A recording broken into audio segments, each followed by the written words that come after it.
12 November diperingati sebagai Hari Pneumonia Sedunia yang tahun ini diperingati di tengah pandemi. Penyakit yang menyerang sistem pernafasan ini juga menjadi momok bagi anak-anak. Data UNICEF menyebut setiap tahun sekitar 800.000 anak di dunia meninggal akibat pneumonia. Artinya setiap hari hampir 2.200 anak meninggal karena penyakit ini.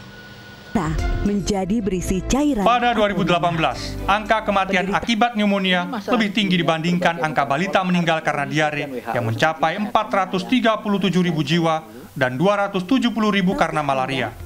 Inilah yang membuat radang paru akut akibat virus, jamur dan bakteri ini menjadi pembunuh anak terbanyak di dunia. Di Indonesia, ada ratusan ribu bayi dan balita yang terjangkit pneumonia setiap tahunnya. Pada 2017, lebih dari 513.000 bayi dan balita terjangkit pneumonia. Kemudian 504.000 pada 2018 dan 467.000 pada 2019. Dalam kurun waktu 3 tahun tersebut, 2.727 nyawa anak melayang. COVID-19 semakin memperparah situasi. Dari diskusi yang digelar organisasi Save the Children Indonesia, dokter spesialis anak Sujatmiko mengatakan, gaya hidup tidak sehat di lingkungan dan orang sekitar menjadi salah satu penyebab pneumonia pada anak.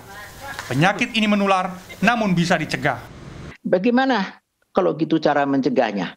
Kita kembali tadi, bakteri ada di mana, bakteri, virus, jamur ada di mana-mana. Pertama, kalau ada keluarga yang batuk pilek, jangan mencium bayi dan balita, pakailah masker, cuci tangan. Apakah itu hanya pada zaman COVID? Sebenarnya tidak. Pokoknya kalau ada keluarga batuk pilek, jangan mencium bayi dan balita. Kalau bisa pakai masker, boleh pakai sapu tangan, pakai tisu. Dan kalau sakit, segera berobat. Selanjutnya yang lebih penting adalah stop rokok. Meski sangat berbahaya, pneumonia pada anak bisa disembuhkan. Diskusi ini juga menampilkan kisah sejumlah orang tua di Indonesia yang berhasil menyelamatkan nyawa anak-anak mereka dari pneumonia. Cepat memeriksakan diri dan pengobatan yang teratur membuat peluang kesembuhan semakin tinggi. Waktu itu Zaki usianya 14 bulan. Kelihatannya normal kayak anak lain.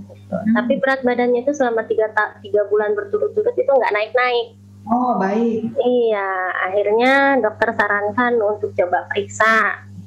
Ternyata setelah diperiksa, Zaki terkena bronchopneumonia. Ya, kaget juga sih, karena kok kelihatannya sehat gitu, nggak ada yang ngerokok di rumah. Tapi kenapa kena? Gitu.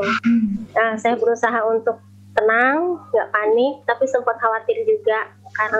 Tapi bulan ke-9 dokter minta Zaki dibawa untuk dironsen lagi. Alhamdulillah sembuh. Selain menjaga kebersihan, pencegahan pneumonia pada anak bisa dilakukan dengan memberikan ASI eksklusif, pemenuhan gizi, serta memeriksakan kesehatan dan tumbuh kembang anak di fasilitas kesehatan yang ada. Imunisasi lengkap dan tepat waktu juga harus dilakukan untuk membentuk kekebalan tubuh anak. Organisasi Save the Children Indonesia rutin mengkampanyekan kepedulian orang tua dan lingkungan terhadap bahaya pneumonia pada anak. Kampanye dilakukan untuk melindungi, mencegah, dan mengobati penderita pneumonia. Kecepatan penanganan pasien pneumonia memperbesar peluang menyelamatkan nyawa. Miftah Farid, Andreas Wicaksono, Surabaya,